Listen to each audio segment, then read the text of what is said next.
Every artist knows that the heaviest thing in the studio isn't the canvas, the paint, or the clay.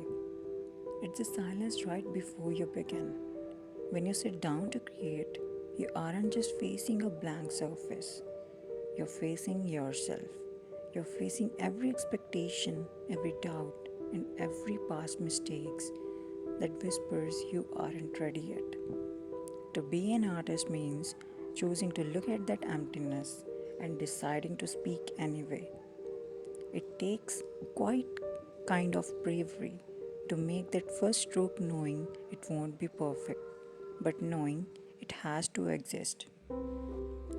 We live in a world that demands instant result.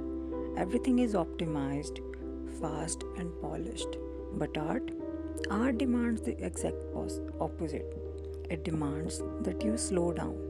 It forces you to spend hours observing a single shadow, the curves of a line, or the way a specific color interacts with another. In a way, choosing a creative life is an act of rebellion against the rush of modern life.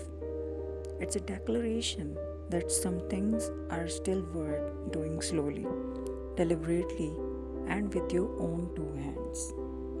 This is a unique kind of solitude that comes with being a creator. You spend hours, days, sometimes months entirely inside your own head.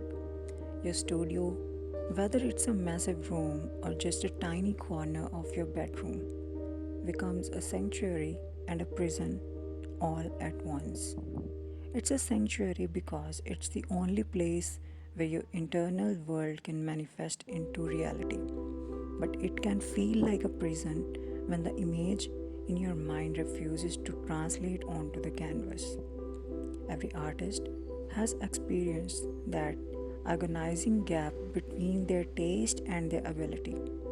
You know what beauty looks like, but your hands haven't learned how to catch up to your vision. But if you stay in that room long enough, something shifts.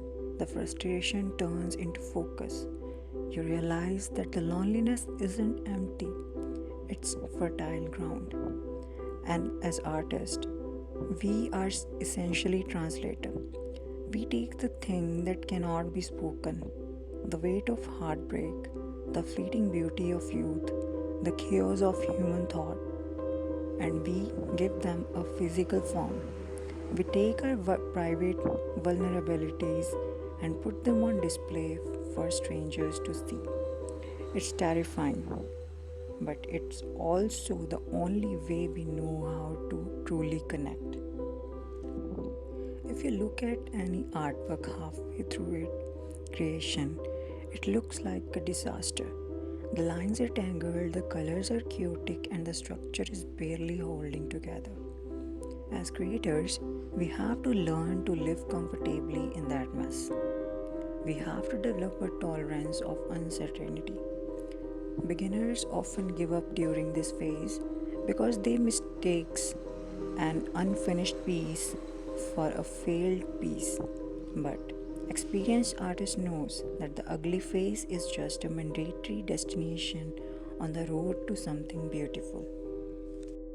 And honestly, isn't that just like life? We're all living in our own messy middle phases. We're all unfinished portraits, constantly being revised, layered over, and corrected. Every mistake you make on a canvas isn't a waste of time, it's a lesson in disguise. You have to paint the bad painting to get to the good ones. You have to make the wrong marks to understand what the right ones feels like. Growth doesn't happen when everything goes perfectly. It happens when you choose to stay at the easel when everything is going wrong. Have you ever noticed how art forces you to look at things you normally ignore? An artist looks at a shadow and sees blue, purple, and warm amber. An artist looks at a scar, a wrinkle, or a stray thread and sees character, history, and narrative. Art teaches us that nothing is truly mundane. The most most ordinary thing, a glass of water, a passing glance, a dropping flower, holds immense depth if you just look long enough. This is the real gift to become a creator. It's not the final product, the praise, or the exhibition. It's the change that happens in your perception. Once you start seeing the world through the eyes of an artist, you can never go back to seeing it as a flat or uninspiring. You see potentials everywhere. You realize that reality is just raw material waiting for your imagination to reshape it. As this piece nears its end, the hardest decision approaches: when to stop. There is a fine line between a finished artwork and an overworked one. You can chase perfection forever, but perfection is the enemy of honest art. Perfection is sterile. It's the little imperfection, the visual brushstrokes, and the raw energy that gives a piece its heartbeat. You have to learn to forgive your artwork for not being perfect, and you have to forgive yourself too. When you finally sign your name and step back, you realize that the piece doesn't belong to you anymore. It belongs to whoever looks at it next. And as an artist, your job with that image is done. You pack up your brush, wash your hands, look at the next blank surface, ready to start the cycle all over again. Thank you for sharing this quiet space with me today. If you are out there trying to build paint or write your own story through the chaos, keep going. Your voice matters.